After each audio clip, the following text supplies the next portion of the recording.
Two F-15 warplanes of the US-led coalition accidentally struck a unit of the Syrian Democratic Forces, SDF, which was involved in the SDF advance on ISIS in the Euphrates Valley, the Russian news agency Sputnik reported on October 17th.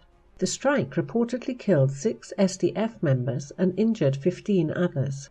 ISIS terrorists also attacked SDF positions following the incident, according to the report. Despite initial claims by the SDF leadership that the terrorists in the area will soon be defeated, there are no signs that the operation will be finished in the near future. The Russian side even claims that the US-led coalition is using the Hajin pocket to justify its illegal presence in the country, so nobody is hurrying to defeat the terrorists. The Trump administration is preparing to impose sanctions on Russian and Iranian companies involved in the reconstruction of Syria, NBC News reported on October 16th, citing defense officials. According to the report, these sanctions will be a part of further political, diplomatic and economic pressure to force Iran out of Syria and to deal with the growing Russian influence. The NBC News report also claimed that right now the US military is not seeking an open confrontation with Iranian forces in the war-torn country.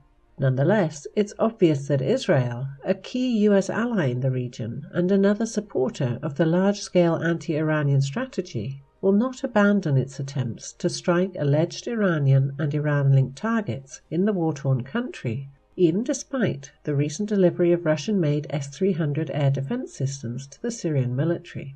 According to multiple reports circulating in Israeli media, Israel and the US have sent a secret military delegation to Ukraine to train against and test Russian-made S-300 missile defense systems.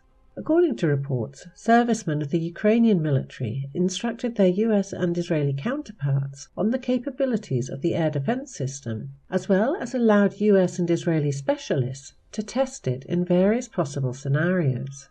According to reports, F-15 warplanes have trained against the S-300 in the framework of the Clear Sky 2018 international exercise, which includes Israeli and US pilots.